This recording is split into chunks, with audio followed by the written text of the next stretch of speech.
Apreciados participantes, les damos la más cordial bienvenida a la 9ª edición del Foro Internacional de Innovación Universitaria FIU, en la que se presentará hoy el tema Diseñando el futuro de la educación, contribuciones desde Iberoamérica hacia nuevos modelos de educación. Este año, el FIU tiene como propósito promover la reflexión, el debate y la presentación de experiencias institucionales en materia de innovación universitaria frente a los escenarios impuestos por la pandemia a la educación superior. El foro congrega a diversos vicerrectores y expertos en innovación educativa, docencia universitaria y liderazgo en los nuevos contextos educativos de distintas universidades iberoamericanas, como la Universidad de Deusto, España, el Tecnológico de Monterrey en México, la Universidad de Costa Rica en Costa Rica, la Universidad de Mondragón, España, la Universidad Politécnica de Valencia, también en España, y la Pontificia Universidad Javeriana en Colombia. Sin más preámbulos, para dar inicio a este encuentro de reflexión académica, los invito a escuchar las palabras de bienvenida del presidente del Foro Internacional de Innovación Universitaria y vicerrector académico de la Pontificia Universidad Javeriana, Luis David Prieto Martínez. Muchas gracias, Adriana. Muy buenos días para todos. Hago llegar un afectuoso saludo a los participantes del 9º encuentro del Foro Internacional de Educación Universitaria. Un especial saludo a mis colegas miembros de la Junta Directiva de esta red, la doctora Almudena Izaguirre, directora de Innovación Docente de la Universidad de Deusto, al doctor Antonio Molina, director del área de Ciencias de la Educación de la Universidad Politécnica de Valencia, al doctor Joaquín Guerra Chen, vicerrector académico y de Innovación Educativa del TEC de Monterrey, al doctor John Altuna, vicerrector académico de la Universidad de Mondragón, a la doctora Susan Francis Salazar, vicerrectora de docencia de la Universidad de Costa Rica, asimismo al doctor Aurelio Villa, profesor e investigador emérito de la Universidad de Deusto y expresidente del Foro Internacional de Innovación Universitaria, a todos los miembros de las comunidades educativas de las universidades miembros del Foro Internacional de Innovación Universitaria y muy especialmente a nuestros conferencistas y demás invitados especiales. Deseo en primer lugar expresar a cada uno de ustedes un especial agradecimiento por haber acogido la invitación que les hemos formulado para participar en el 9º encuentro del Foro Internacional de Innovación Universitaria, que en esta ocasión nos convoca con el propósito de reflexionar y debatir sobre el futuro de la educación superior y sobre cuáles serán los modelos educativos a través de los cuales podremos acometer los inmensos desafíos socioambientales que se han exacerbado con la pandemia originada por la COVID-19. La naturaleza del momento que afrontamos y la magnitud de su impacto pone en evidencia un primer mensaje que da sentido a este 9º encuentro. Todos estamos en la misma barca.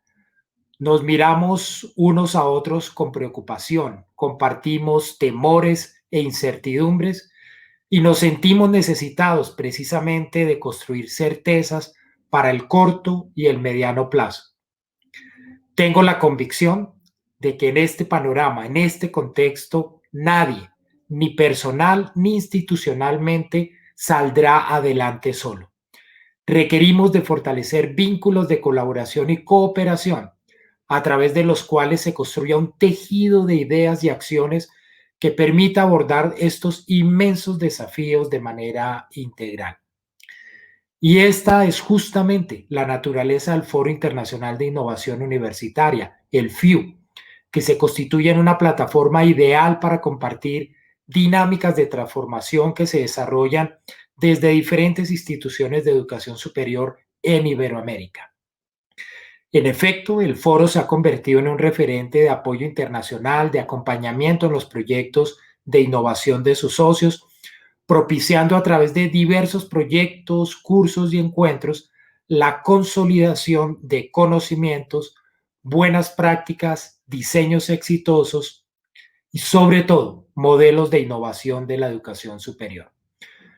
Todo esto bajo la convicción de que somos las universidades, las instituciones llamadas a lograr un cambio social efectivo en nuestros contextos y a construir entornos más justos, equitativos, solidarios, valores que hoy más que nunca se requieren y que por tanto evidencian que este es el gran momento de la educación superior.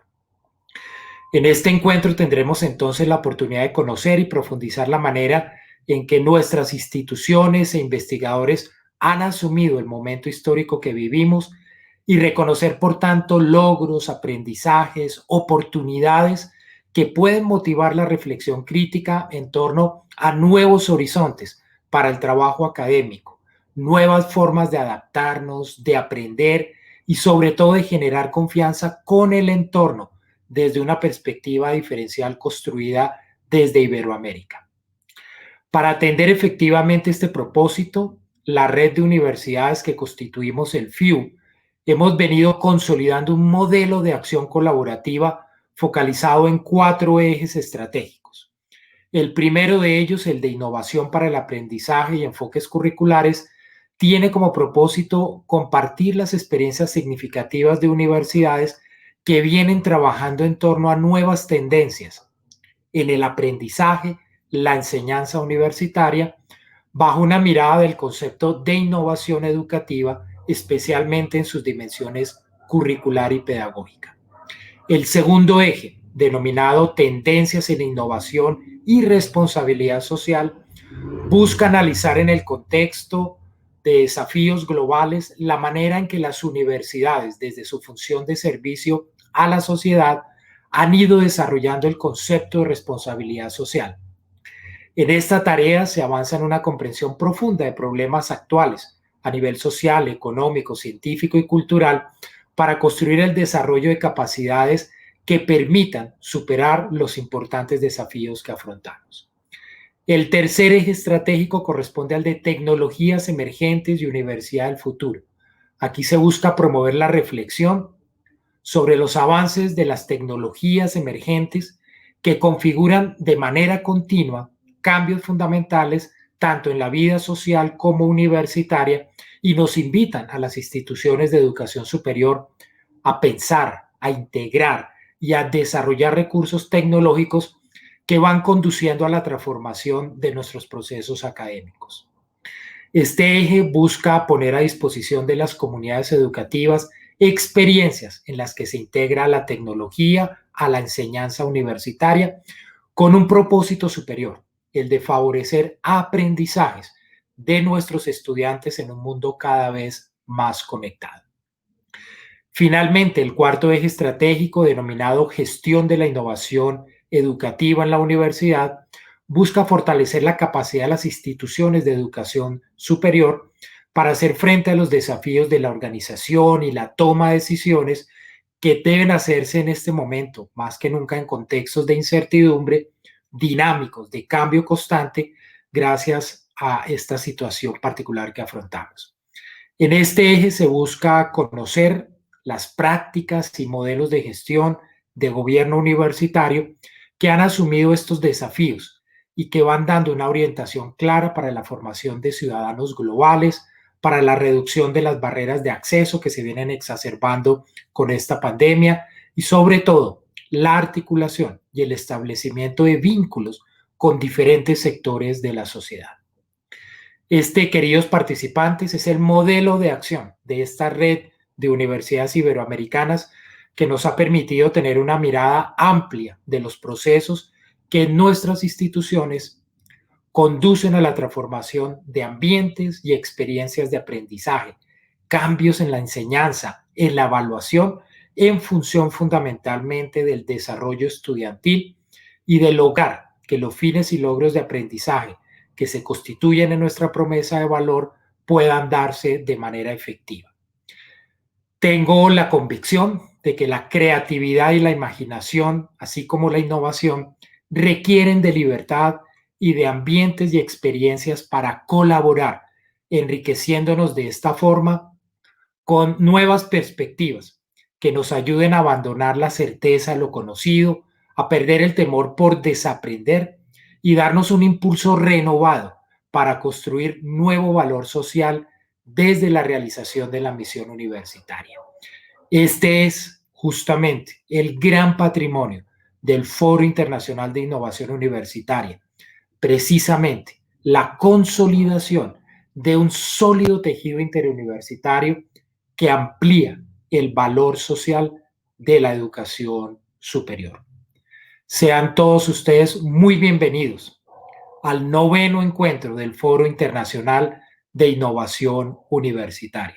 Muchas gracias.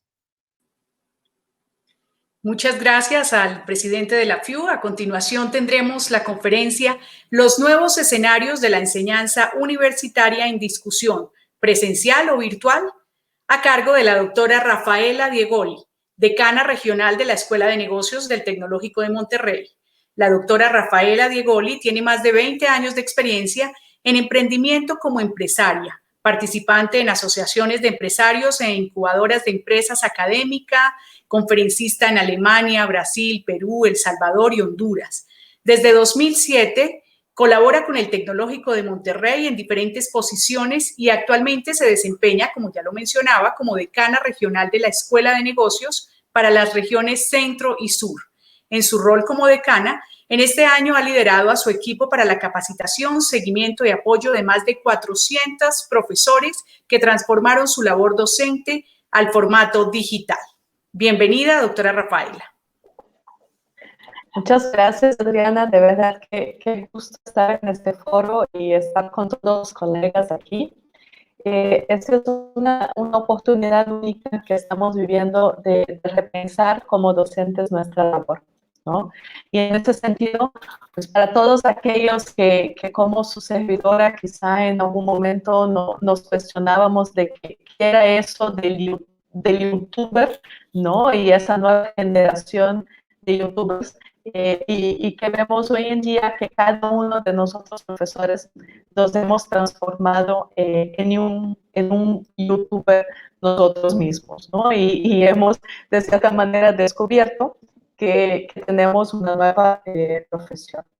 Y en ese sentido, para comenzar la discusión del presencial y del remoto y de esos modelos que nos hemos enfrentado, hay que primero decir que el formato presencial son muchas cosas, ¿no? El formato presencial es desde una clase de aprendizaje activo a una clase más tradicional, a donde el profesor está explicando. Son actividades que se hacen al aire libre, son actividades culturales, deportivas, de grupos estudiantiles, son laboratorios, ¿no? Son experimentos que se hacen. Entonces, el mundo de la presencialidad es muy diverso. Y por eso cuando los propios alumnos y alumnas que tenemos nos dicen extraño la presencialidad, pues no crean que solo extrañan a nosotros profesores de en el salón de clase, pero extrañan toda esa vida universitaria. Y por otro lado, cuando nos vamos al remoto, cuando hablamos del digital, también estamos hablando de un mundo de experiencias diferentes, ¿no? Tenemos situaciones o tenemos experiencias a donde el profesor está remoto y el alumno también, pero también tenemos experiencias donde solo el profesor está en un formato remoto. Entonces, por ahí les pongo la foto abajo del profesor Avatar, ¿no? A donde los alumnos sí están en el campus, pero el profesor transmite de una manera remota. Y mismo nuestras clases digitales se han transformado. Me acuerdo hace varios años cuando tuve la oportunidad de participar en la producción de un MOOC para Coursera, pues había todo un staff de producción y cámaras y estudio y iluminación y cambio de ropa para producir cada uno de los videos. Y hoy en día cada uno de nuestros profesores y profesoras se han transformado en su propio equipo de producción, ¿no? Y es muy interesante ver cómo cada uno, de acuerdo con sus habilidades y con sus intereses, se ha armado de diferentes equipos, herramientas y estrategias para transmitir de manera remota. Entonces, mismo lo que llamamos de una educación o de un proceso de enseñanza remoto es muy variado y se transforma. Y en ese sentido, pues para comenzar la plática y la discusión de este foro, les tengo que dar un aviso, que me imagino que todos ustedes vienen muy felices, muy satisfechos, muy relajados, ¿no? Ahí están sentados asistiendo. Y tengo que avisarles que el objetivo de estos próximos 15 a 20 minutos es sembrarles dudas e inquietudes. ¿Sí? Tengo la felicidad de poder hablar antes del panel de nuestros vicerrectores y vicerrectora, así que yo les voy a sembrar las preguntas y las inquietudes para que ellos después puedan responder, ¿no? Pero la verdad es que creo que este es un momento fundamental, como ya lo decían en la bonita bienvenida que nos hicieron, es un momento de cuestionarse, es un momento de ser muy crítico, es un momento de repensar y no hay mejor espacio de innovación que una crisis, ¿no? Las oportunidades vienen con la crisis. Entonces, el objetivo de esa plática es sembrar algunas posibilidades y algunas inquietudes en relación al dónde, cómo, qué y por qué existe el proceso de enseñanza, ¿no? Y que desde ahí pues pueda surgir innovación. Primer punto que es muy claro es el repensar el lugar en el proceso de enseñanza. Y vemos que no solo nosotros lo estamos haciendo, las familias y los alumnos lo están haciendo, ¿no? Me pareció muy interesante el caso de Estados Unidos, a donde 6 de cada 10 padres de familia están considerando el homeschooling. Y los alumnos y esa generación Z ya dice, es que yo siento que aprendo más fuera del salón de clase que adentro del salón de clase, ¿no?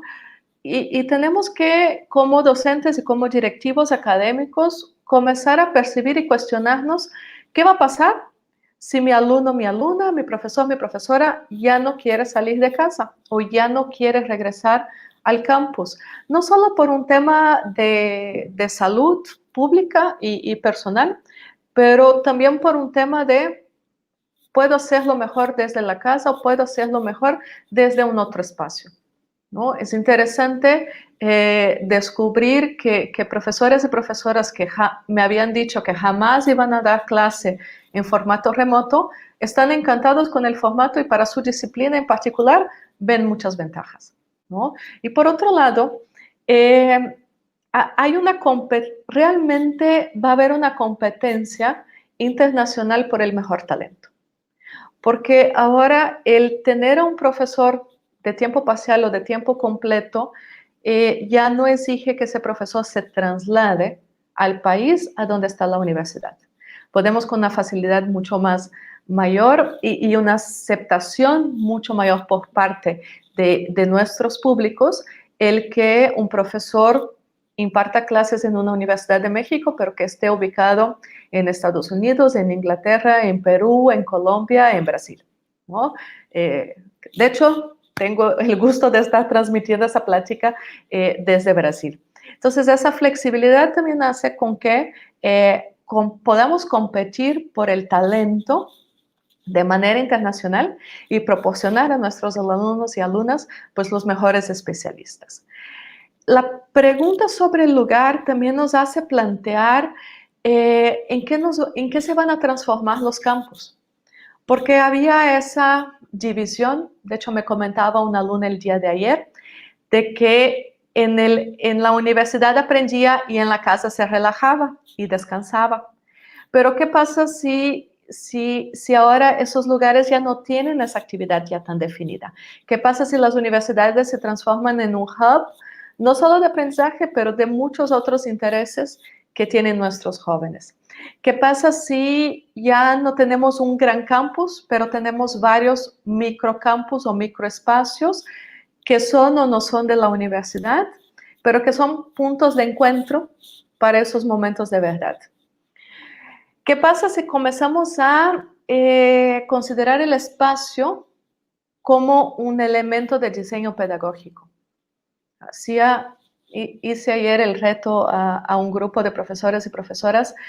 Diseñen una clase que en la cocina de la casa ¿Cómo puedes aprovechar espacios que antes no estaban disponibles? ¿Qué puedes aprender de la cocina? ¿Qué puedes aprender de la mesa de cenar? ¿Qué puedes aprender del jardín?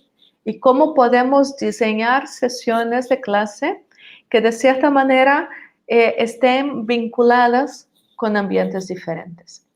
Y sesiones de clase que permiten al alumno y la alumna personalizar al máximo su espacio de aprendizaje. ¿Cómo ha cambiado el espacio? Mi alumna el año pasado venía a un salón de clase y todos se sentaban en las mismas sillas, traían traían mochilas diferentes, traían su laptop diferente, pero el espacio era el mismo para todos. Y ahora cada uno de mis alumnos y de mis alumnas está sentado en una silla diferente, en una mesa diferente, en una recámara diferente, decorado de una manera diferente, tomando algo de una taza diferente. Es un espacio completamente personalizado. ¿De qué manera eso puede facilitar o no el proceso de enseñanza-aprendizaje?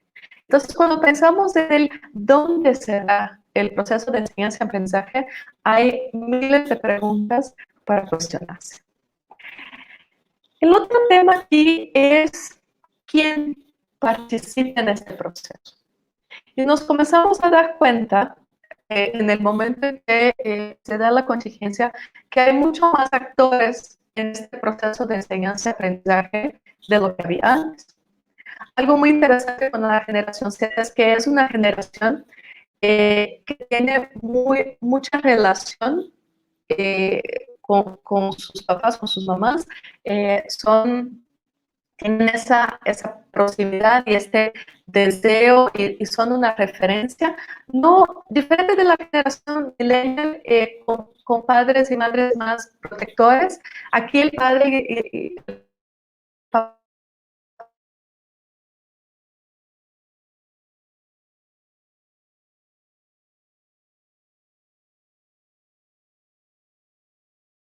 eso nos tiene que llevar a cuestionar quiénes son esos actores del proceso de enseñanza y aprendizaje. Es decir, las familias pueden tener un rol. ¿Qué rol pueden tener? ¿No? De cierta manera, las escuelas primarias y secundarias, ¿no? hasta más o menos los 15, 16 años, las escuelas vinculan mucho a las familias, pero después ya entendemos que es un proceso individual y autónomo del alumno y de la alumna, pero ahora que el alumno está en casa y a veces la mamá llega y me saluda en la cámara, ¿puedo sacar provecho de eso? ¿Qué pasa si en lugar de pensar que mi alumno y mi alumna va a tener un profesor por materia, va a tener 30 profesores o va a tener 40 profesores? O quizá hago el alumno, la alumna corresponsable de buscar personas de quien aprender. ¿Y qué pasa a tener un portafolio que a un clic y a un link de Zoom puede tener acceso? Y vas a aprender no solo de una persona, pero vas a aprender de un pool de expertos. Y en ese sentido, ¿cuál sería mi rol? ¿Cuál es mi rol como docente? Si ya no es únicamente este proceso de enseñanza-aprendizaje, ¿qué nuevo rol puedo tener en la vida de mis alumnos? ¿Voy a ser un mentor de vida? ¿Voy a ser un coach? Repensar nuestro rol y repensar el rol de los alumnos, el quién de este proceso, es una oportunidad que nosotros tenemos también.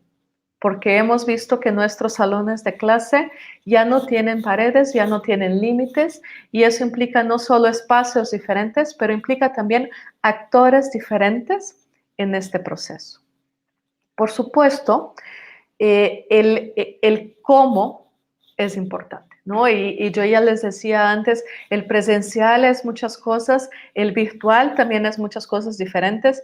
De hecho, la pregunta del nombre de la charla, presencial o virtual, probablemente no es la más, la correcta, ¿no? Debíamos entender que el presencial y el virtual vinieron para convivir y vinieron para llegar, ¿no? Van a trabajar juntos, sin duda, pero sin embargo, hay que considerar que eso que tenemos y que estamos teniendo en este momento es un privilegio. Conexión a Internet, acceso a una computadora es un privilegio. En 71 países, menos del 50% de la población tiene acceso a Internet. Y si no hay Internet, ¿cómo sería la educación remota? ¿Y cómo puede ser la educación remota que no dependa de una pantalla? Porque ese es un punto interesante. Nuestros alumnos, nuestros profesores, profesoras traen esta inquietud de estoy pasando demasiado tiempo frente a la pantalla. Quiero aprender, tengo ganas de aprender, pero ¿qué otros medios se pueden utilizar? ¿Qué otras estrategias se pueden utilizar que no impliquen estar sentado frente a un computador, a una televisión todo el día? Entonces, el reto del cómo y de los medios es muy interesante y es muy importante también de repensar, porque implica un diseño didáctico diferente. El qué estamos enseñando es un tema interesante que vemos. Vemos que uno de cada 4 jóvenes, y dependiendo del país tenemos estadísticas un poco diferentes, pero está reclamando de insomnio, de infelicidad, de preocupación, de angustia. Y vemos esa necesidad del desarrollo de competencias transversales. Y nos están pidiendo mucho más que les enseñemos inteligencia emocional a que les enseñemos finanzas. ¿Qué pasa si pensamos en que el rol y las competencias transversales pasan a tener un rol más protagónico y las competencias disciplinares ya no están restrictas a los 4 o 5 años de universidad, pero más bien se van desarrollando a lo largo de toda la vida? ¿Cómo balanceamos esas competencias? ¿Y será que esa contingencia y esa nueva realidad que estamos viviendo no debería llevarnos a reflexionar y a cuestionar sobre qué competencias en qué momento desarrollar? ¿Y qué les digo de las competencias digitales? ¿No? La generación ya venía con esa inquietud y ya les gusta la parte de computación, de tecnología, pero pues ¿qué pasó? ¿Qué hicimos las primeras semanas? Pues enseñar a todos nuestros grupos de interés, a nuestros docentes, a nuestros estudiantes, cómo utilizar la tecnología. Entonces, esa competencias digitales, más que ser algo accesorio, se transformó en lo primero que tenemos que enseñar para este nuevo proceso de enseñanza-aprendizaje. Entonces, la contingencia y la nueva normalidad viene también a cuestionarnos qué enseñamos primero y cuáles son las bases que necesitamos desarrollar para el aprendizaje que va a venir después. Espero que ya estén bastante inquietos y también nos podemos cuestionar el por qué estamos enseñando. ¿Sí? Hay estadísticas que son desalentadoras cuando vemos que 1/5 de los jóvenes en el mundo no trabaja ni estudia y que este indicador no ha sufrido cambios significativos en ninguna parte, en ninguna región. Entonces, no es solo la calidad del proceso de enseñanza y aprendizaje que tenemos la oportunidad de repensar, no es solo el dónde, quién, el cómo, el qué, pero también el por qué. ¿Qué estamos evaluando? ¿Estoy evaluando lo que el alumno aprende? ¿Qué pasa si comienzo a evaluar lo que el alumno enseña? ¿Qué pasa si dejo de medir o mido menos el tiempo que el alumno está en un salón de clase y le doy mucho más peso a las competencias que desarrolla independiente de la velocidad que desarrolla? ¿Por qué todos mis estudiantes tienen que cumplir con su plan de estudios al mismo tiempo? ¿Será que no son diferentes? ¿Y será que no pueden elegir más qué competencias, en qué ritmo? La famosa flexibilidad que nos hemos cuestionado tanto y que hemos buscado, quizá toda la tecnología, todo el movimiento, todo el cambio de rutina que estamos viviendo, el cambio de hábitos que estamos viviendo, nos venga a permitir realmente llegar a esa flexibilidad que hemos planeado. Y esa flexibilidad pues viene también de un término que muchas universidades lo están trabajando, que es el tema de las microcredenciales, ¿no? ¿Qué pasa si dejo de vender el paquete completo?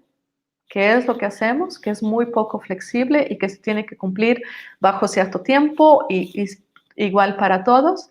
Y al momento de hacerlo mucho más flexible, el alumno, la alumna puede decidir en términos de tiempo, puede decidir en términos de orden, puede decidir en términos de qué credenciales quiere, qué competencias quiere desarrollar. Entonces, algo muy, pero muy interesante en el momento que estamos viviendo es que nos lleva a reflexionar sobre qué cambios podemos hacer. Tenemos que aprovechar, de cierta manera, el momento que estamos viviendo para cuestionarnos y para hacer esos cambios. Y creo que ninguna plática en un foro de innovación como este puede terminar sin este llamado de si no eres tú, si no soy yo que va a hacer esa innovación, ¿quién lo va a hacer? Y si no es ahora, ¿cuándo? Ahora, de verdad, es el momento de plantearse los cambios, de aventarse a esos cambios, porque nuestros estudiantes están ávidos de soluciones innovadoras para este proceso que es tan bonito, que es el proceso de formación y desarrollo de cada ser humano. Así que, de nuevo, muchas gracias por la invitación y ojalá esa plática les haya dejado con muchas dudas y con muchas inquietudes. Muchas gracias. Adriana, regreso contigo. Bueno, muchísimas gracias, doctora Rafaela, por sus reflexiones y su invitación, por supuesto, a seguir trabajando y retándonos en todo lo que nos ponen estas nuevas dinámicas. Me decían que hay aquí una pregunta que me voy a permitir hacerle, entonces, de una vez. En clases remotas o virtuales hay una preocupación por mantener el vínculo pedagógico, evitar la deserción. ¿Qué nos podría comentar al respecto sobre cómo podemos aprovechar estos cambios para repensar la relación pedagógica? Creo que algo bien interesante y qué buena pregunta. El hecho de que estamos en un formato remoto virtual no quiere decir que perdamos la conexión humana.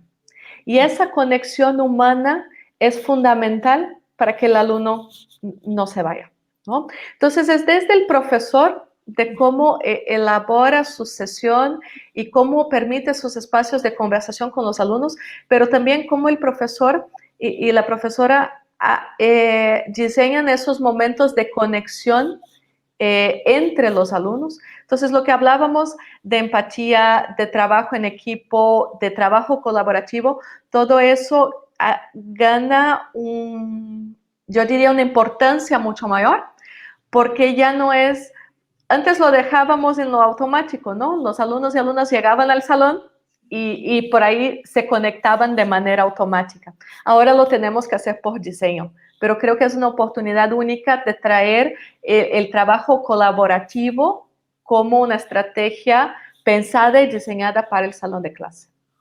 Bien. Bueno, muchísimas gracias nuevamente, doctora Rafaela. Quisiéramos tener más tiempo de preguntas, pero nos espera un panel en esta primera jornada y tendremos los 2 días para seguir conversando. Enseguida, entonces, los invito al primer panel de la novena versión del Foro Internacional de Innovación Universitaria. Este se ha denominado ¿Qué ganamos y perdimos en el confinamiento? Nuevos contextos de la docencia universitaria.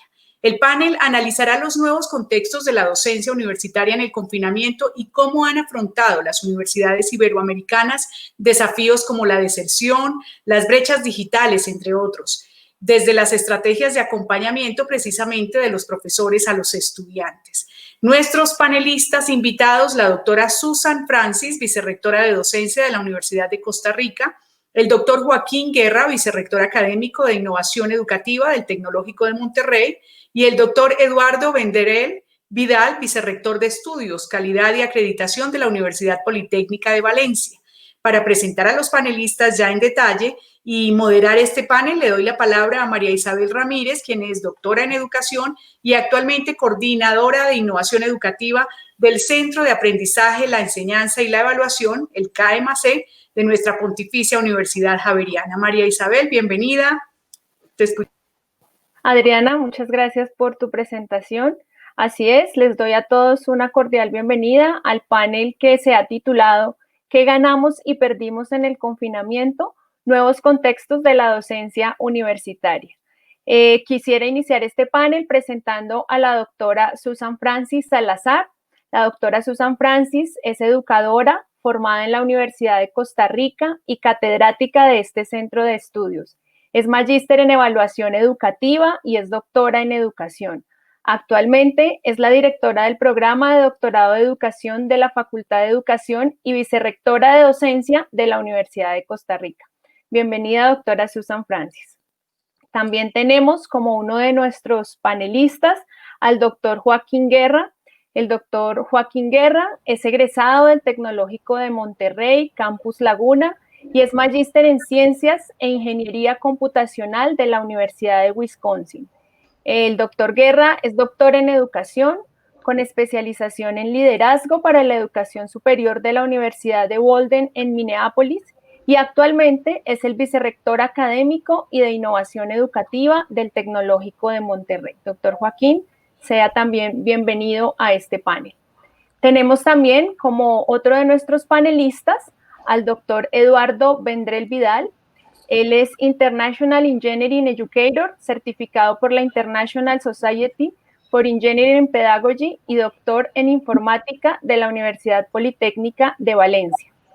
El doctor Eduardo Vendrell es experto asesor para la Agencia Nacional de la Evaluación de la Calidad y la Acreditación ANECA en España y actualmente es vicerrector de Estudios, Calidad y Acreditación de la Universidad Politécnica de Valencia. Bienvenido, doctor Eduardo, y bienvenidos los tres a nuestros tres panelistas. Vamos a dar comienzo entonces al desarrollo de este panel. Quiero contarles que este panel lo hemos organizado a partir de 3 preguntas que estaremos formulando a cada uno de nuestros panelistas. Cada uno de ellos contará con un tiempo máximo de 5 minutos por respuestas y la idea es que al finalizar podamos tener un espacio, un tiempo de 10 minutos en el cual nuestros asistentes podrán hacer un intercambio de preguntas con los panelistas. Las preguntas las pueden formular a través de nuestros canales en donde estamos transmitiendo el evento en este momento y van a ser seleccionadas de allí para poderlas formular a los panelistas. Bueno, no siendo más, pues quisiera dar comienzo a esta conversación, un poco recogiendo algunos de los elementos que Rafaela también ha mencionado en su conferencia. Recordemos que el confinamiento pues nos ha impulsado de alguna manera a todos en los diferentes niveles educativos, nos ha impulsado también a profesores, administrativos, a la comunidad educativa en general, a repensar nuestra labor para atender los cambios que pues ha traído consigo.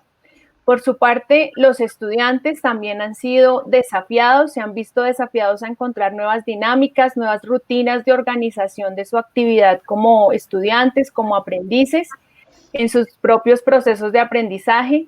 Y también hemos establecido algunas estrategias que nos permiten mantener esa relación entre los estudiantes, cuidar esa relación entre los estudiantes y los profesores, ¿verdad? Así que repensar este rol de estudiantes, repensar este rol de profesores, repensar la estrategia de la universidad y su rol es una oportunidad muy importante para nosotros. Sin embargo, reconociendo esta oportunidad, vemos en ella que ha derivado en otros desafíos. Y en ese sentido, quisiera comenzar formulándole a los panelistas la siguiente pregunta. Voy a comenzar pidiéndole que por favor quien comience su intervención sea la doctora Susan Francis, seguidamente el doctor Joaquín Guerra y posteriormente el doctor Eduardo Vendrell. En ese sentido y con este contexto del confinamiento, quisiéramos preguntar, a partir de lo que se ha vivido en el confinamiento, ¿cómo han afrontado desafíos como la deserción, las brechas digitales, entre otros, desde las estrategias de acompañamiento a profesores y a estudiantes diseñadas al interior de las universidades? Comencemos entonces con la doctora Susan Francis. Muchas gracias, María Isabel. Un saludo a todos los que nos acompañan el día de hoy. Muy importante, en la Universidad de Costa Rica, lo que vos señalas muy bien, la noción de confinamiento, la suspensión de actividades presenciales, fue un momento bastante crítico. Fue un momento que detonó un conjunto de inseguridades y situaciones que la universidad tuvo que abordar de una manera rápida, y podríamos pensar que, por lo tanto, hay como dos momentos claves. Un momento que es el que llamo yo crítico, donde se da una especie como de incertidumbres, de desórdenes, donde existía en aquel momento un enfoque de la virtualidad para flexibilizar el currículum presencial, pero no para poderlo trabajar de manera permanente. Esta situación hizo que hubiese un conjunto de personas, llamémonos administrativos, docentes y estudiantes, que teníamos cierta experiencia con la virtualidad, y otro conjunto que de pronto no tenía esa experiencia, pero además hasta había gente que no creía en ella. Entonces, aunque la administración generó un conjunto de lineamientos emergentes y atendió demandas de equipamiento y de fortalecimiento y sostenibilidad para la plataforma, sí hubo un momento de mucho desacomodo y de gran temor, y aunado a toda la situación que la misma pandemia generó a niveles personales. Hay un segundo momento, tal vez una especie de como 3 semanas posteriormente, cuando se empieza ya a acomodar ciertas fichas y se da una transición inclusive de administración en la universidad, donde se genera acciones específicas de identificación del perfil de conectividad y acceso a equipo de los estudiantes. Esta primera acción permitió suplir a los estudiantes que tienen beca 4 y 5. En la Universidad de Costa Rica hay 5 niveles de beca, y los niveles 4 y 5 son los que atienden a los niveles de más limitación socioeconómica. Y a partir de convenios que se establecieron con la compañía de telecomunicaciones en Costa Rica, ICE, que es del Estado, se generó la posibilidad de acceso y conectividad gratuita para los estudiantes. Además, se hizo una distribución de equipos que permitieran que todos los estudiantes pudieran seguir las sesiones remotas que se tenían. Por su parte, en conjunto con las unidades académicas, se generó un conjunto de actividades de contacto para establecer cuáles fueron los puntos fuertes, cuáles fueron las acciones que permitieron que se pudiera instalar el trabajo virtual remoto, cuáles fueron los principales nudos, cuáles fueron los cuellos de botella que no les permitían avanzar y qué proponían ellos.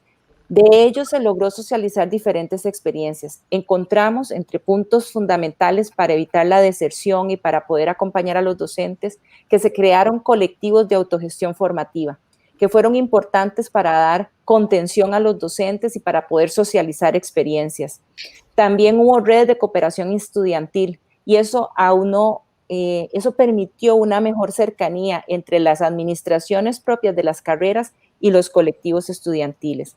Y sobre todo se generaron acciones de acompañamiento para fortalecer las capacidades docentes en el diseño de los entornos virtuales y en la mediación para los entornos virtuales. Con estas 3 acciones se procuró que durante lo que llamamos primer ciclo lectivo, que terminó en el mes de julio, principios de julio, se pudiera promover un ambiente positivo para la permanencia. Estas acciones, junto con otras que se desarrollaron en el interlectivo, nos permitieron además que el aumento de matrícula que se dio en el segundo ciclo nos diera como indicador de que estas acciones sí habían permitido fortalecer la permanencia y más bien aumentar la posibilidad de nuevas participaciones en el ciclo lectivo.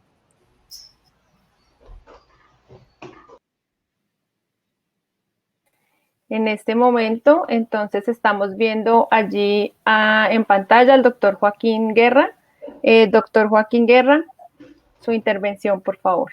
Muchas gracias. Pues muy buenos días y muy agradecido de estar aquí con todos mis colegas y con la gran organización de parte de la Pontificia Universidad Javeriana en Colombia.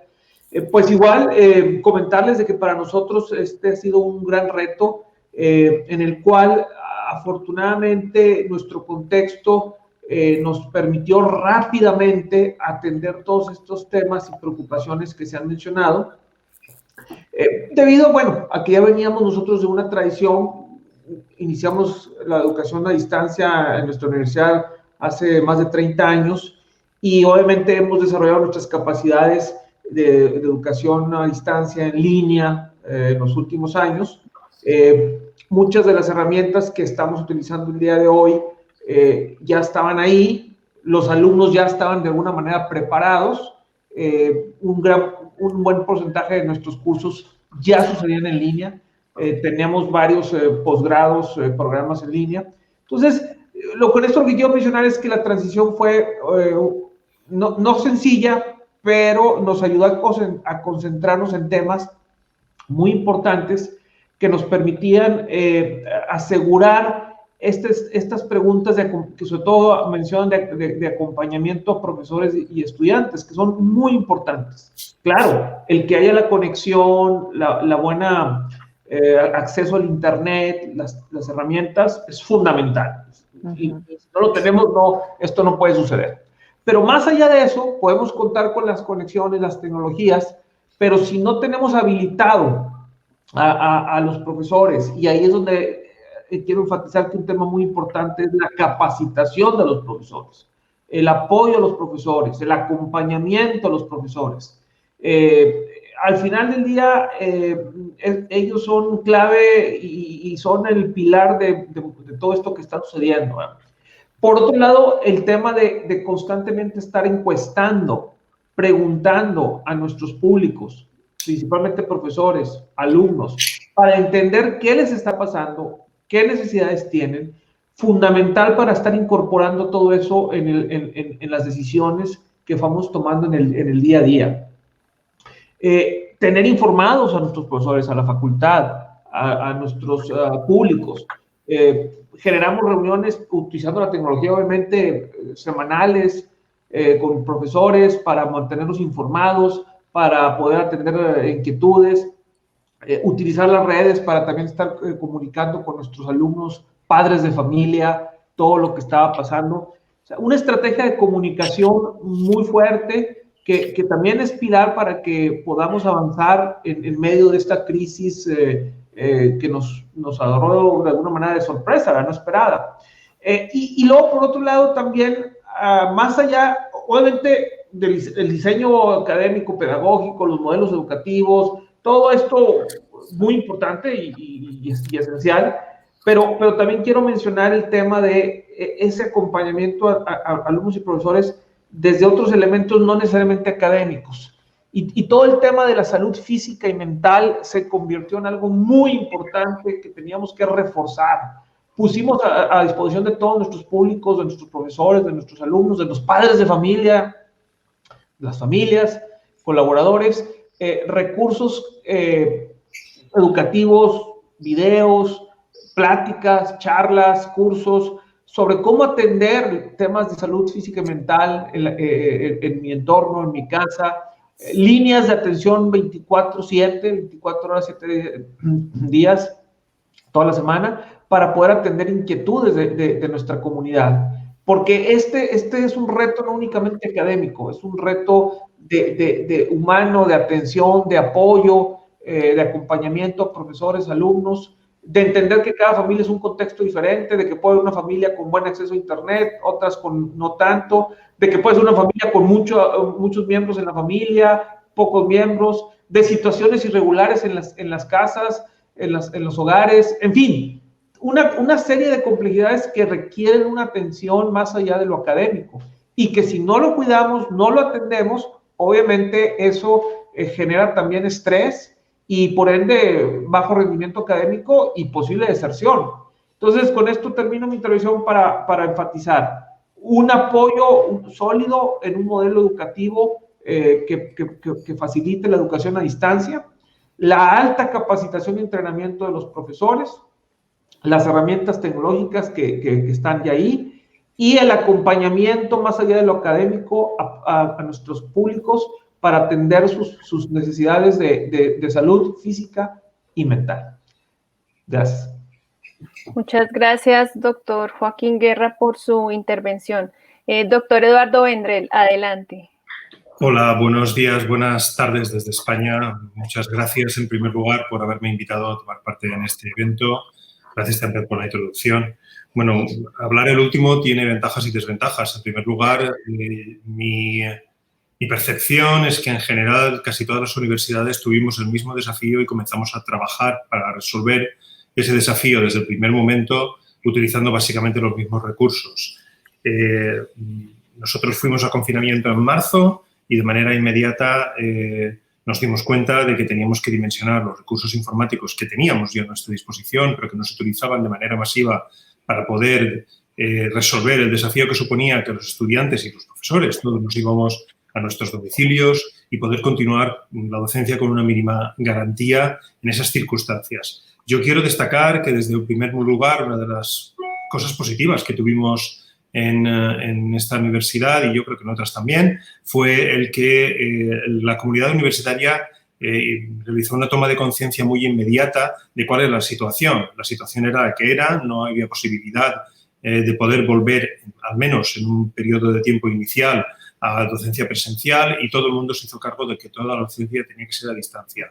Por ir directo a la pregunta, nos dimos inmediatamente cuenta también de que uno de los problemas de la docencia virtual es el abandono y la desconexión y desmotivación de los estudiantes de manera directa con la enseñanza. Sabemos que las mayores tasas de abandono universitario suelen estar en los títulos que tienen docencia a distancia, y por ese motivo nosotros en la redefinición académica de todas las asignaturas que pedimos desde el primer momento, uno de los puntos importantes era que todo el profesorado debía definir cuál era el seguimiento y la tutorización que tenía que hacer con sus estudiantes para mantenerlos activos y conectados a las asignaturas. Éramos conscientes de que ese era el punto clave desde el primer momento. Luego, yo creo que el trabajo se hizo bien y creo que luego el mayor desafío que tuvimos es, obviamente también, aparte de la brecha digital, porque hubo préstamo de equipamiento informático, incluso a nivel nacional hubo convenios con operadoras de telefonía para dejar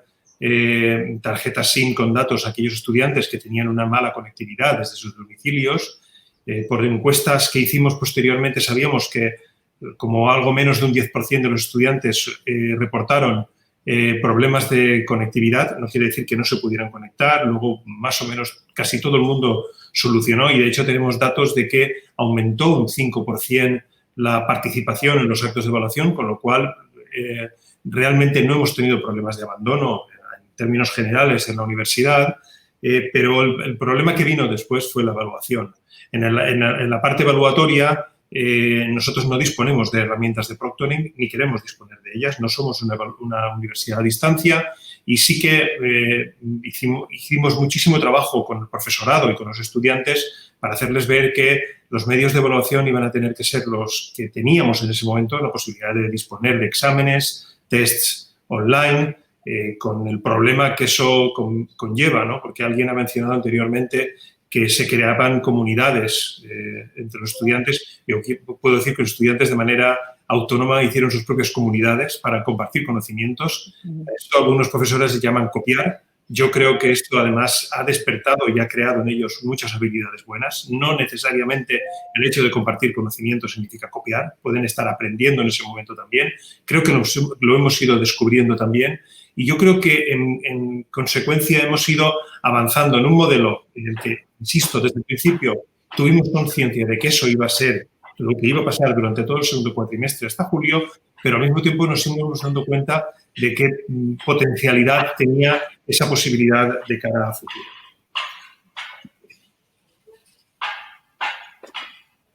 Bueno, muchas gracias, Eduardo, por su intervención.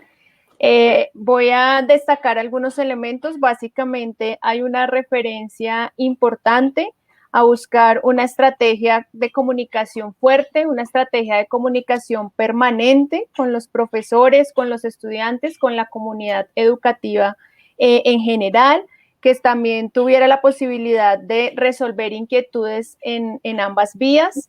Se concibe todo este tema del confinamiento como un desafío compartido por todas las tres comunidades, las tres universidades que están aquí siendo participantes de este panel.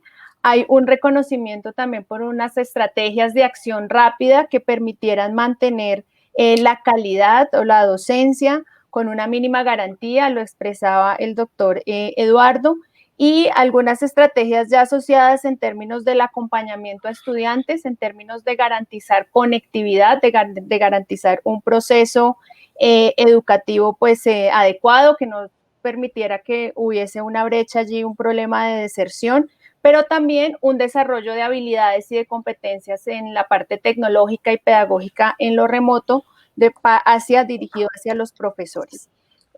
Quisiera también destacar otra estrategia, otra acción mencionada por el doctor Guerra, que tiene que ver con el seguimiento a través de encuestas permanentes para saber qué estaba pasando con la comunidad, y ese acompañamiento que él refería que iba mucho más allá de lo académico y que tenía que ver también con temas pues, de salud mental y de salud física de la comunidad educativa.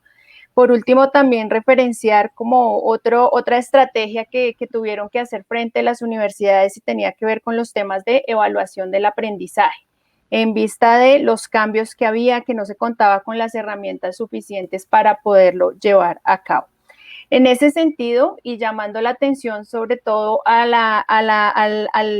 énfasis que ustedes han puesto en relación con mantener la calidad académica o con ofrecer un proceso educativo con una mínima garantía de calidad, quisiéramos preguntarles qué balance pueden hacer al interior de las universidades sobre aquello que se ha ganado, aquello que se ha perdido en el marco de los nuevos contextos de lo presencial, lo remoto o lo virtual. Y en esta ocasión quisiera comenzar dándole la palabra al doctor Joaquín Guerra, seguidamente al doctor Eduardo Vendrell y posteriormente a la doctora Susan Francis. Entonces, doctor Guerra, adelante. Muchas gracias, muchas gracias. No, bueno, a ver, ya se ha mencionado y lo mencionó también nuestra conferencista al principio. Yo creo que estas crisis, estos momentos nos dan la oportunidad de repensar y de literalmente aventarnos a la alberca a veces sin saber nadar. Vamos, lo que quiero decir es, esta ha sido la oportunidad para que repensemos los profesores, las comunidades académicas, cómo hacemos la educación. Si ya teníamos este proceso en algunas universidades a mayor medida, en otras a menor, nos dio la oportunidad de empujarnos y de cuestionarnos y de dar el brinco para decir, ¿cómo puedo darle mayor estructura al diseño de mis cursos? Tenemos que reconocerlo. En muchos casos teníamos años impartiendo las clases de la misma forma. Yo siempre les digo a los profesores, no nos gustaría que se nos borre y se nos pierdan todas nuestras presentaciones y contenidos de lo que damos en nuestras clases, pero de vez en cuando no hace mal que se nos borren y se nos pierdan para que podamos darle una repensada. Y creo que esta situación nos permitió cambiar y repensar cómo hacemos la educación, darle mayor estructura a nuestros cursos, a los contenidos. Obviamente a la universidad darle mayor acompañamiento a los profesores, habilitarlos con mayores herramientas y todo esto, estructura, herramientas, acompañamiento, por supuesto que fortalece la calidad. Si ya lo veníamos haciendo, ahora en mayor medida, con mayor enfoque, con mayor escrutinio, por supuesto que esto ayuda muchísimo, sin perder el tema de la flexibilidad, y eso lo quiero enfatizar. Tenemos que ser, y esto es parte del reto, cómo hacer esto con mayor flexibilidad, cómo hacerlo para que funcione, estructura, con los objetivos que tenemos trazados, pero con flexibilidad para que cada profesor sea el propio artista que necesitamos. Los profesores son nuestros artistas que con su toque, con su experiencia, hacen posibles estas obras maestras en las clases día con día, semana con semana. Y por supuesto también repensar la forma en que evaluamos. Estamos acostumbrados a evaluar de una manera y esto también es parte del proceso de cambio, ¿verdad? De que sea una evaluación más enfocada al acompañamiento, a la retroalimentación. Creo que también eso nos ha beneficiado en muchos sentidos y sobre todo reconocer que al final los profesores son esos héroes, así como decimos que en los hospitales hoy los médicos son los héroes, pues en las universidades los profesores se convirtieron en los héroes que hicieron posible que saliéramos adelante. Hoy nuestros alumnos, desde nuestra experiencia, sí están enfrentando muchos obstáculos y sí están enfrentando muchos retos y todos queremos regresar presencialmente, pero debemos reconocer que si estamos saliendo adelante es por el compromiso de cada uno de los profesores, de nuestros profesores, para adaptarse, capacitarse, rediseñar, atender con modelos alternativos, abrirse a estos cambios, cambiar su método de evaluación, ser más empático, ser tutores, acompañar y hacer todo esto que hoy los alumnos lo aprecian, lo reconocen y nos dicen, oye, entiendo que estoy en una situación difícil y complicada, pero aprecio verdaderamente los cambios que están haciendo mis profesores, porque se ve que mis profesores están haciendo un gran esfuerzo para rediseñar, adaptar, pero sobre todo para dar lo mejor de ellos para mí y para que juntos podamos ser una comunidad de aprendizaje muy fuerte. Y creo que ese es algo muy rescatable, que no hay método de aseguramiento de calidad académica que pueda brindarnos cosas tan bonitas como estas, de profesores volcados a cuidar y atender a sus alumnos y hacer que esto funcione. Gracias, Joaquín. Le doy la palabra al doctor Eduardo Vendrell. Sí, me gustaría enlazar precisamente con lo que acaba de comentar Joaquín. Efectivamente, los profesores han sido los héroes que han permitido que la docencia no se pare en las universidades, en la educación primaria, en la educación secundaria. ¿De acuerdo? Y esto yo creo que es importante. Yo siempre comento que esto hace 20, 30 años hubiera significado cancelar un curso, ir a sus casas y probablemente dar un aprobado general a los estudiantes. Y ahora, aunque haya aristas, aunque hay situaciones donde los estudiantes, vamos a decirlo claramente, copien o incluso que haya profesores que no hagan bien su trabajo, más o menos, y yo creo que más que menos, la educación ha seguido adelante y ha permitido, con una mínima garantía de calidad, que todos hayan cumplido con su año académico. Por responder directamente a la pregunta, ¿qué se ha perdido? Se ha perdido, para mi gusto, cercanía. Cercanía en el sentido tradicional, es decir, el estudiante al no estar presente en la universidad, irse a su casa, ha perdido ese contacto directo con el profesor, ha perdido el contacto directo con sus compañeros de clase, aunque lo ha mantenido virtualmente, porque en esto ellos son reyes, ellos lo conocen bien.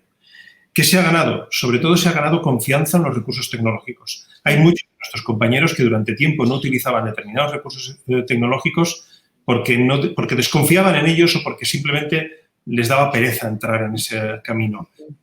Ahora, a la fuerza quizá, esto se ha ganado y hemos visto, y yo creo que esto sí que va a quedar para el futuro, que vamos a poder utilizar recursos tecnológicos que nos amplíen las posibilidades educativas y de comunicación con nuestros estudiantes. Efectivamente, yo estoy de acuerdo en que se abre una puerta de oportunidad muy grande en la educación. Al mismo tiempo es un reto muy importante desde lo pedagógico, sobre todo, porque yo veo una mala noticia detrás de todo esto y voy a ser un poquito crítico también. Hay un gran porcentaje de profesores que lo que hace es intentar suplir la docencia tradicional utilizando recursos tecnológicos. Desde mi punto de vista, la docencia a distancia, en las circunstancias en las que estamos y a futuro, no puede ser utilizar cámaras en los salones de clase para que el profesor, dando su lección magistral, los estudiantes en sus casas lo puedan revisar. Yo tengo hijos en edad universitaria y algunos de ellos me han dicho, no tiene ningún sentido estar viendo a un profesor leyéndome un PowerPoint a través de un vídeo. Y tiene toda la razón. Aquí hace falta muchísima pedagogía, muchísima formación. Alguien lo comentaba antes en el chat. Hace falta formación al profesorado, obviamente en el uso de la tecnología, pero también en el buen uso de las metodologías de enseñanza y aprendizaje. Hay que fijarse en lo que quiere y lo que está esperando el estudiante y no puede ser que el centro y el foco sea la manera de dar las clases tradicionales, clases muy magistrales donde el profesor está hablando mucho tiempo y los estudiantes están tomando nota. Yo creo que hay estudios más que suficientes donde se puede constatar que las personas no aguantan mucho tiempo viendo un vídeo de alguien hablando. Prefieren cosas que sean como píldoras más cortas, que vayan más al grano, para luego tener otro material y hacer autoaprendizaje. Tenemos una oportunidad en ese camino y yo creo que es importante que la trabajemos. Gracias, Eduardo. Doctora Francis. Gracias, María Isabel. Bueno, yo creo que yo coincido con lo que han señalado en términos de lo que ganamos. A nivel institucional, yo creo que algunas figuras informales se fortalecieron muchísimo, como las que ya mencionaba. Los colectivos docentes de autogestión formativa resultaron ser espacios sustantivos para que hubiese ese acompañamiento y ese intercambio de sesiones, de rutas pedagógicas que permitieran resolver y dar contención al profesorado. Yo creo que esa es de las figuras que la Universidad de Costa Rica indica ha habido mayor ganancia. Es la oportunidad de verse como pares, formándose, construyendo y dejando ese ejercicio de la docencia individual aparte. Yo creo que en este escenario fue muy importante el hecho de que estas instancias se formalizaran. También me parece a mí que en términos de lo que ganamos, la universidad reconoció y aclaró una misión fundamental. Toda la articulación institucional que se dio para que lográramos la permanencia de los estudiantes a partir de acciones de flexibilización de requisitos de matrícula, a partir de procesos de acompañamiento, porque comparto con don Joaquín que el acompañamiento docente es sustantivo en este espacio. Creo que sobre todo porque existen muchas preguntas que en el tiempo a veces no se responden y es importante en términos de la acción que el profesor cuente con esas herramientas. Nosotros reconocimos que en esa articulación todos esos espacios vinculados a la permanencia estudiantil generaron muy buenos resultados y eso sí considero yo que fue cuestiones de las que más ganamos. ¿Qué perdimos? Yo no sé si es que lo perdimos o que deberíamos enfocarnos en trabajar en ellos. Para nosotros ha sido un importante desafío cómo atender los cursos con actividad de aprendizaje práctica. Y si bien hicimos ejercicios de simulación, hicimos ejercicios de distribución de materiales, ahora cuando escuchaba la conferencia, por ejemplo, recordaba acciones de laboratorio de los cursos de tecnologías de alimentos, donde los profesores hicieron toda una estrategia de distribución de materiales por medio de las instancias de correos de Costa Rica para que los estudiantes en sus cocinas pudieran tener las actividades de laboratorio. Sin embargo, hay algunos cursos que no los pudimos finalizar del todo. Entonces, esa cercanía, proximidad, que no solo como personas, sino para lograr aprender ciertos objetivos, no la hemos logrado resolver y creo que es más que una pérdida, es un desafío que tenemos que abordar y que tenemos que seguir investigando para poder encontrar junto con el profesorado espacios para ello. Creo que también ganamos muchísimo en la cercanía y en la proximidad a partir de instancias de comunicación con los estudiantes. La institución, como nunca, tiene canales abiertos en este momento para que los estudiantes nos estén haciendo retroalimentación de lo que están sucediendo y que los docentes también nos puedan comentar. Por ejemplo, la apertura de un Telegram, que es un sistema muy similar al WhatsApp, para que los estudiantes pudieran comunicarse de manera directa con la rectoría y con las unidades asociadas a la rectoría, de tal manera que aquellas situaciones que pudieran eventualmente convertirse en obstáculo pudiesen anticiparse y resolverse. Eso creo que es de los balances más positivos que tenemos durante esta etapa. Creo que como lo hizo don Joaquín, habría que pensar que hay balances positivos en cuanto a la docencia, en cuanto a las posibilidades de acompañamiento, pero sobre todo en cuanto a la gestión institucional.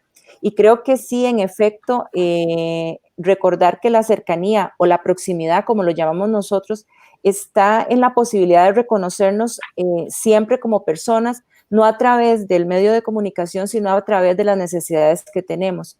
En este balance es donde nosotros hemos encontrado cosas positivas y cosas que nos faltan por resolver. Muchas gracias, doctora Susan, por su intervención. Yo quisiera destacar como algunos elementos de los que he podido tomar nota de este balance que ustedes han hecho. En primer lugar, reconocer que hay algunos factores que permitieron mantener la calidad y tenía que ver un poco con este tema de repensarse muy rápidamente cómo iba a hacer con la educación, pues a través de estos desafíos, para enfrentar estos desafíos que se estaban presentando. El doctor Guerra decía, nos lanzamos a la alberca sin saber nadar, había que hacerlo, y reconocer que allí un elemento fundamental, un ente fundamental en el desarrollo de estos sistemas con calidad, pues fueron los profesores. los reconocen como nuestros héroes en términos de los esfuerzos para diseñar, planear, implementar, adaptarse muy rápidamente a los canales tecnológicos o a las herramientas tecnológicas que iban a permitir pues el desarrollo permanente o iban a permitir la continuidad académica en las universidades. Asimismo, se reconoce un elemento muy importante de ganancia, el tema de la flexibilidad, en la que se debía lanzar, debía haber unas directrices que orientaran este trabajo, pero debía haberse la posibilidad de dar flexibilidad también para que los profesores pudieran ser, como lo dijo Joaquín en su momento, artistas de sus propios cursos y de su propia enseñanza. Otro elemento allí importante que quisiera destacar en términos de las ganancias tiene que ver con la empatía y la posibilidad, ya lo decía Susan también, la posibilidad de abrir canales que permitieran ganar pues en términos de cercanía entre estudiantes, profesores, pero también en unidades administrativas que a veces se ven un poco lejanas de los estudiantes en esta relación. Entonces allí los profesores, estudiantes pudieron pues mantener unos canales mucho más estrechos para seguir llevando a cabo pues la dinámica académica y adicionalmente los estudiantes están reconociendo en los diferentes campus y en las diferentes universidades los esfuerzos de los profesores en estos ejercicios de comunicación, los esfuerzos también de parte de las universidades, reconocen y aprecian estos elementos importantes.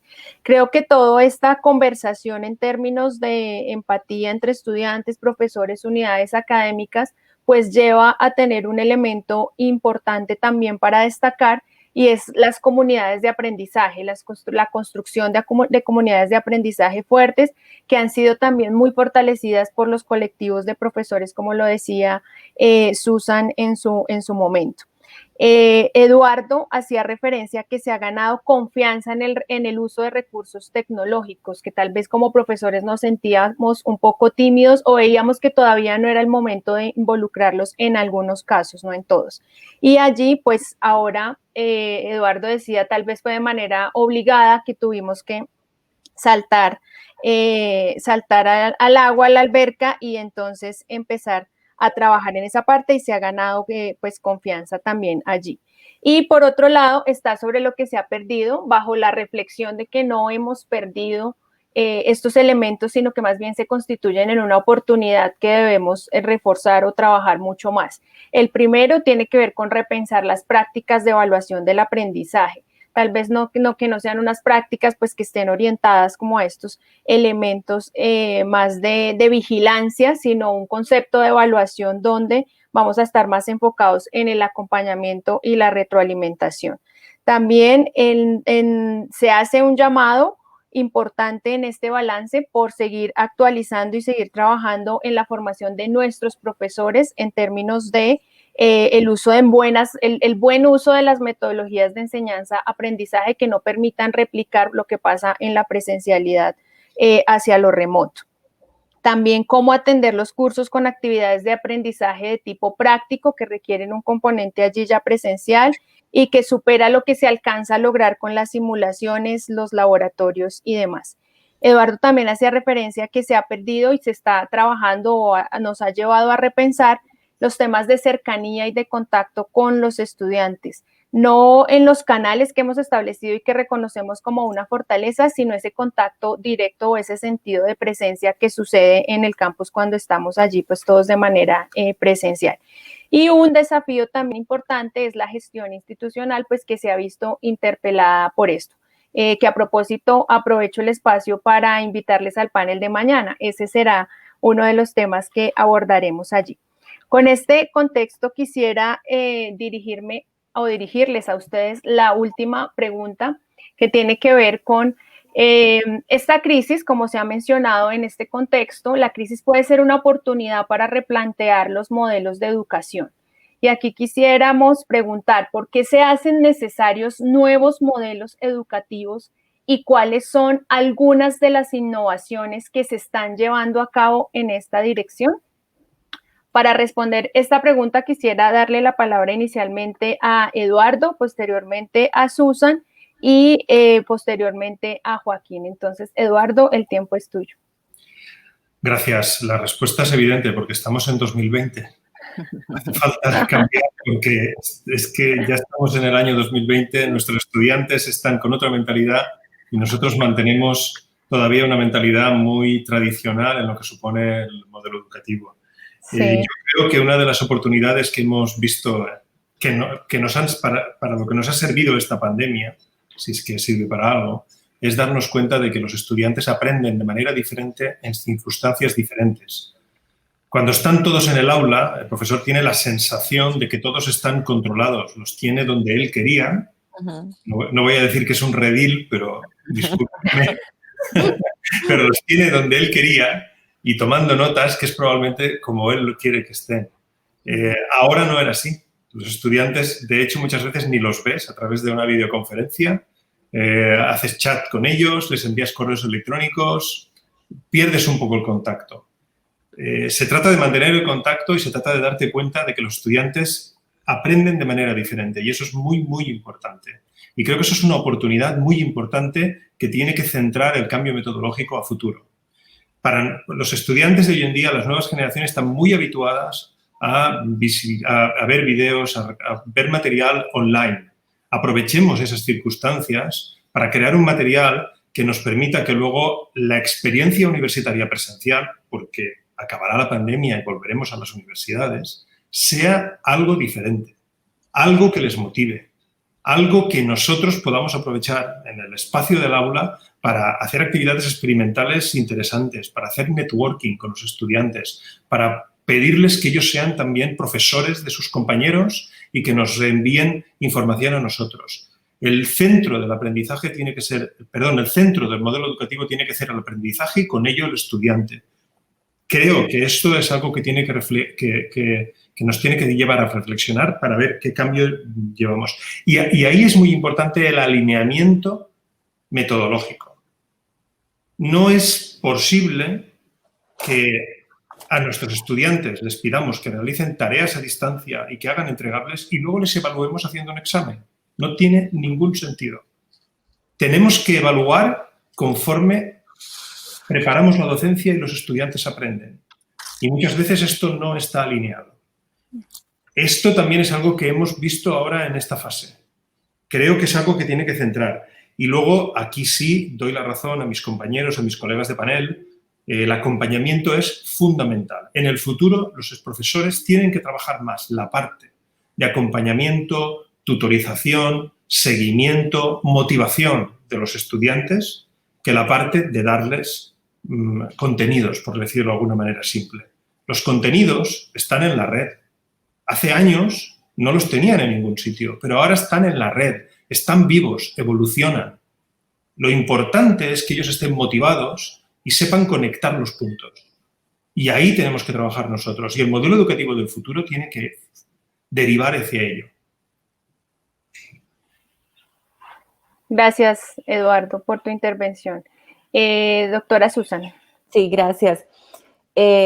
Bueno, ya lo dijo Eduardo, el cambio es porque estamos en el 2020, más bien nos agarró un poco tarde para pensar que sí había que cambiar hoy, cuando en realidad el cambio debió haber venido desde hace mucho tiempo. Yo quisiera como imaginarme por qué tenemos que cambiar y cuáles son algunos elementos que ya algunos también Eduardo los citó. A ver, como nunca yo creo que en esta pandemia nosotros desarrollamos como docentes un proceso de empatía tal que yo creo que por primera vez comprendimos que realmente la relación educativa, la relación pedagógica era docente-estudiante y no docente-contenido, como ya lo planteó inclusive Eduardo. Yo creo que esa empatía generada, que también Joaquín ahora la señaló, generó un proceso de reflexión pedagógica que probablemente bajo otras maneras no las habíamos logrado. O sea, hablamos de que el acompañamiento puede tener todos los elementos importantes para aprender cómo diseñar un entorno, pero si ese diseño de entorno no está fundamentado en una relación pedagógica donde el contenido no es el pilar, sino el aprendizaje y el estudiante, difícilmente hubiéramos provocado lo que ahora sucedió. O sea, los temores compartidos entre estudiantes y docentes por la situación de la pandemia nos permitió identificarnos finalmente como un colectivo humano y por compartir una tarea pedagógica. Y yo creo que eso resultó y decantó en que los docentes se preocuparan por un diseño de lo que nosotros acá en la Universidad de Costa Rica llamamos arquitecturas pedagógicas y que impulsamos a partir del acompañamiento. Arquitecturas pedagógicas porque los arquitectos cuando hablan de espacios para vivir, para disfrutar. Entonces, arquitecturas pedagógicas porque es construir espacios para tener la experiencia formativa. Y estos escenarios que estamos hablando de arquitecturas para vivir y disfrutar, les sugieren definitivamente una construcción muy distinta, no solo del entorno virtual, sino de cualquier escenario en el cual podamos convivir una experiencia pedagógica.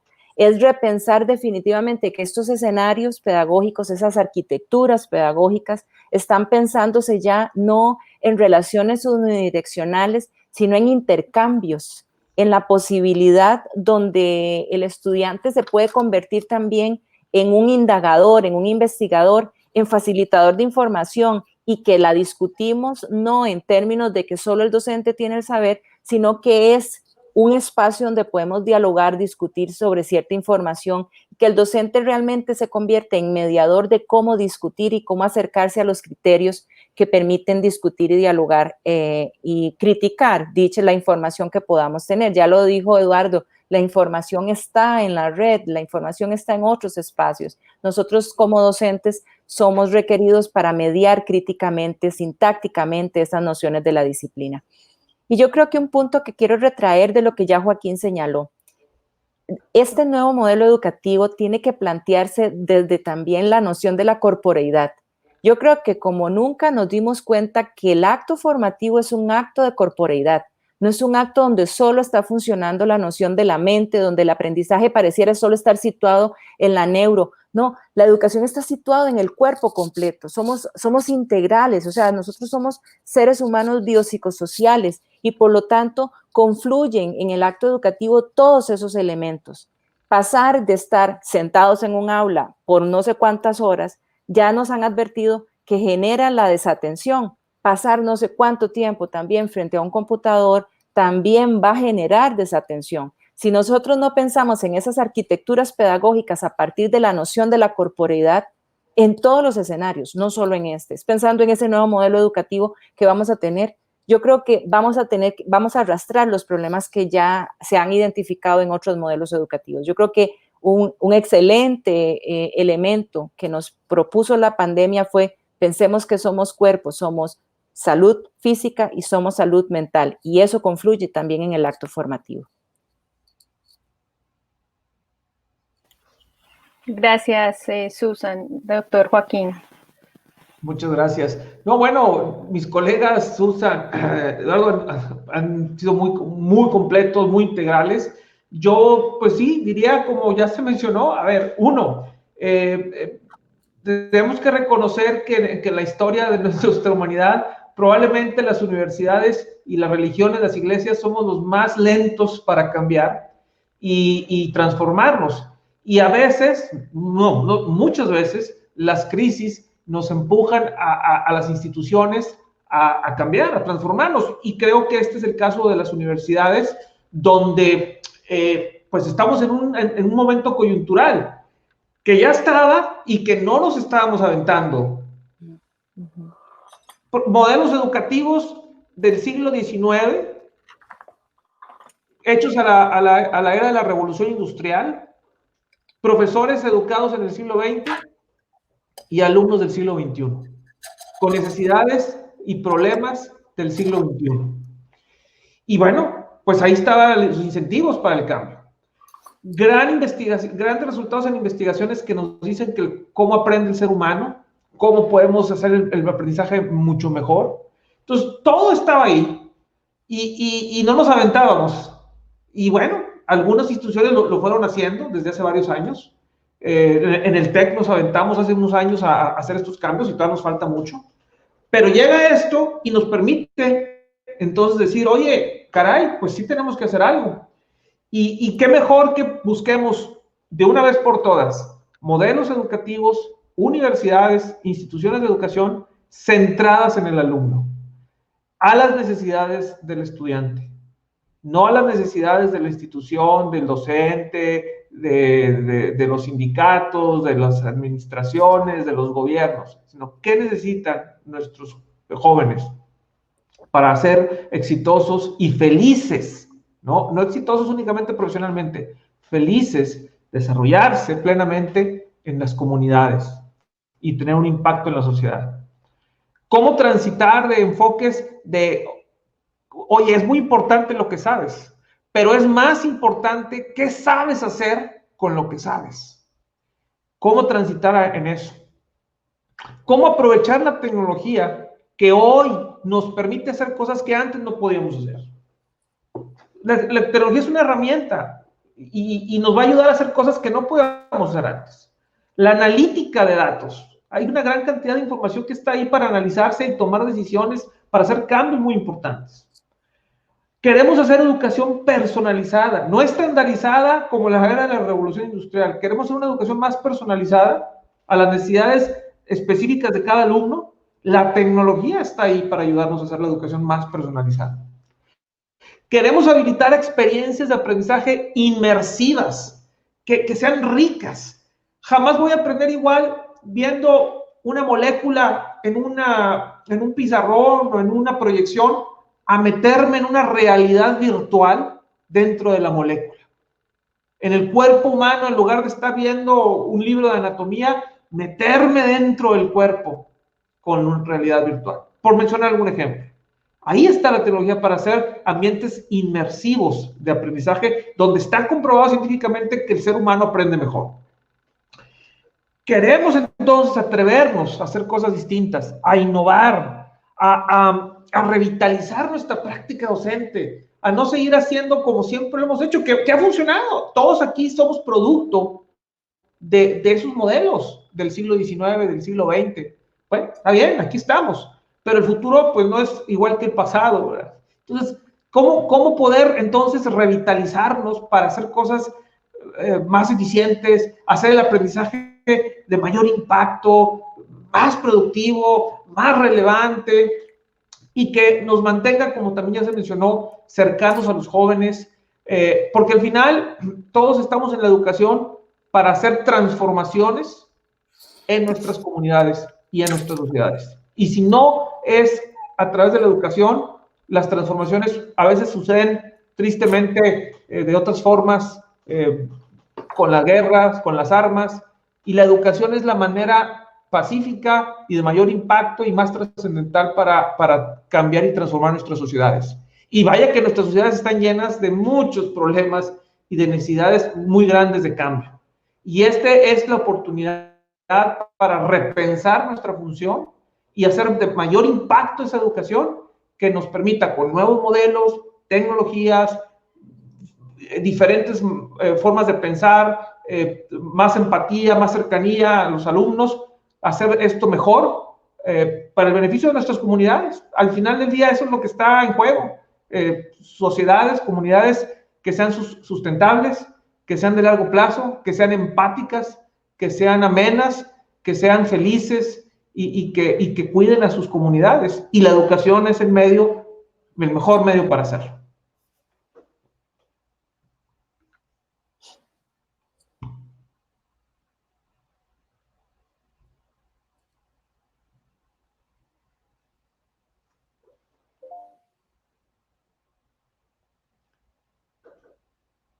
Perdón, Marisabel, no te escuchamos. Gracias, Joaquín, y gracias a Susan por sus intervenciones.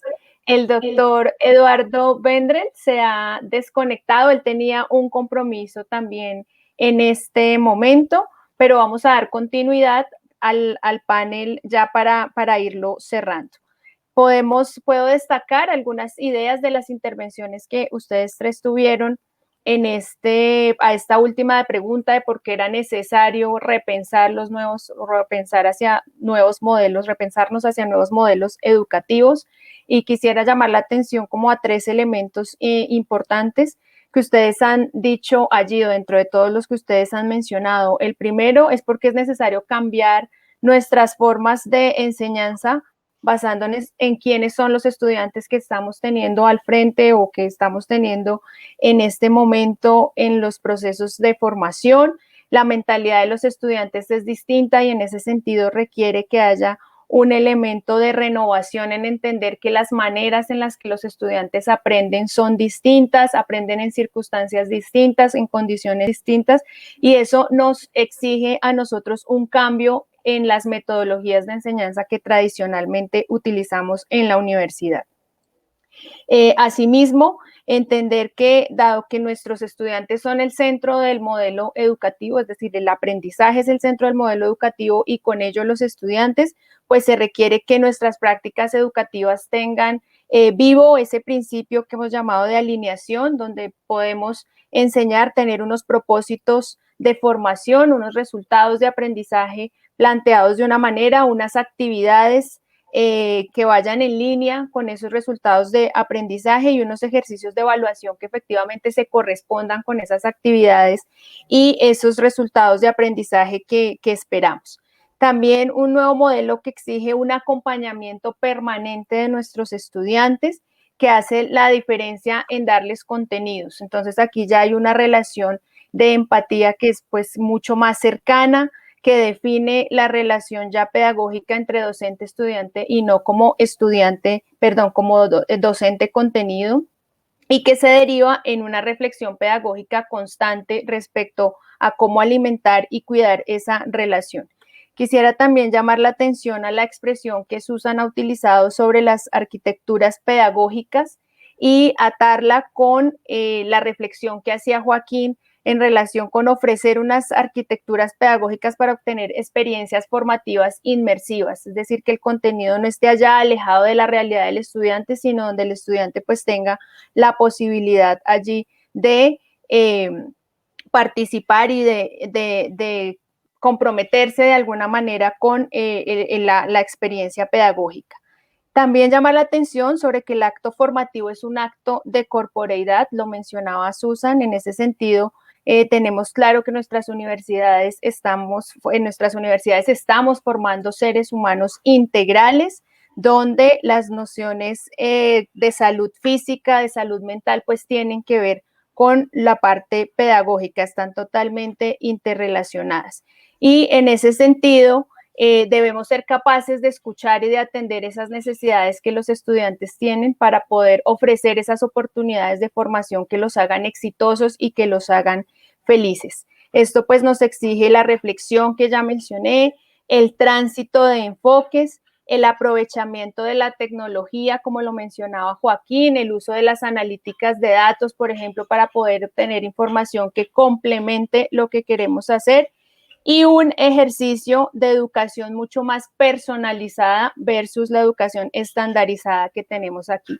Cierro mencionando 4 palabras que he retomado de los aportes que ustedes han hecho en esta hora, y es revitalizar, tener impacto, cercanía a nuestros jóvenes y buscar que el sistema educativo y nuestros nuevos modelos educativos pues efectivamente conduzcan a una transformación de la sociedad.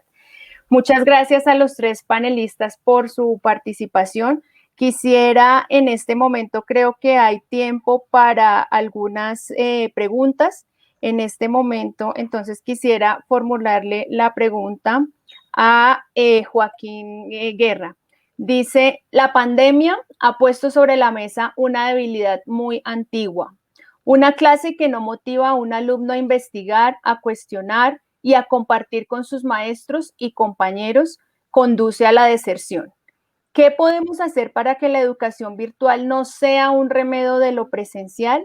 ¿Y cómo hacer para que la educación a distancia sea dinámica, creativa, productiva y divertida? Muy buena pregunta, perdón. Adelante. Muy buena pregunta, digo rápidamente, yo sé que el tiempo apremia. Efectivamente, cometeríamos un error muy grande queriendo perpetuar lo que ya hacíamos en el salón de clases y ponerlo en una transmisión, en un Zoom o en un videoenlace. No, es diseño, es análisis, es tomar lo que ya sabemos, lo que está estudiado, lo que está investigado y lo que está probado y meterle diseño, elementos que generen eso, la interacción, el compromiso, la participación, y que hagan esto atractivo, divertido. Existen los elementos, lo mencionó Susan también, existen ya los arquitectas pedagógicos, diseñadores instruccionales. Las universidades hoy debemos de apoyarnos mucho más de esos roles, de personas que conocen, saben y han estudiado todo esto, y que tenemos que reconocer, muchos de nosotros profesores fuimos formados como profesionistas, no como docentes. Está bien, es válido. Hoy tenemos la oportunidad de juntar al diseñador instruccional, al arquitecto pedagógico con el profesor, la profesora, juntarlos y hacer este match que nos permite entregar y habilitar experiencias y aprovechar la tecnología que nos ayuda hoy a hacer cosas que antes no podíamos hacer y en las escalas que antes no podíamos hacer. Entonces, ahí está el reto. No está fácil, no es sencillo, pero creo que están los elementos, está la mesa puesta para que nos sentemos todos los actores en la mesa y hagamos un gran banquete de todo esto. Ok, Joaquín, muchas gracias. Susan, hay varias preguntas para ti, voy a tratar de condensarlas en una sola. Dice, ¿las tecnologías se utilizaron para apoyar la permanencia de los estudiantes? ¿Qué papel considera que tendrá la mediación tecnológica una vez se dé el regreso a la presencia de docentes, a la presencialidad de docentes y estudiantes a los salones de clase? Integración, olvido, reemplazo. ¿Cómo repensar la capacitación docente en este sentido? Son 3 preguntas de panel. Ok, vamos a ver. La primera, las tecnologías, la dotación de tecnologías no se hizo o no es la única explicación que permitiera la permanencia de los estudiantes. Las tecnologías permitieron la proximidad necesaria para que toda la acción del cuerpo administrativo docente pudiera facilitar el encuentro con estos estudiantes y por lo tanto su permanencia. Entonces yo creo que ahí la tecnología fue una herramienta para lograr la permanencia, pero por la acción que permitió generar, o sea, por la proximidad que permitió, en este caso, el cuerpo administrativo y el cuerpo docente. Yo creo que eso es importante aclararlo.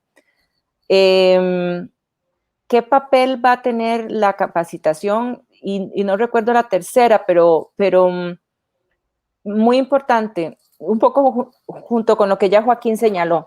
Yo creo que ahorita la capacitación tiene que estar fundamentada y alimentada para que nosotros como docentes podamos encontrar cómo podemos establecer esos espacios para aprender, cómo podemos diseñar en estos nuevos entornos esos escenarios para aprender.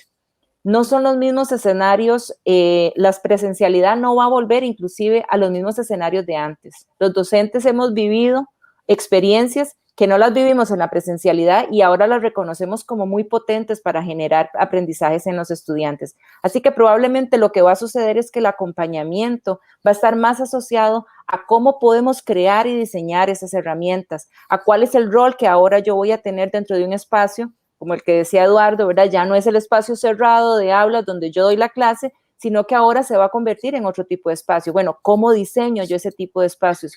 ¿Cómo logro?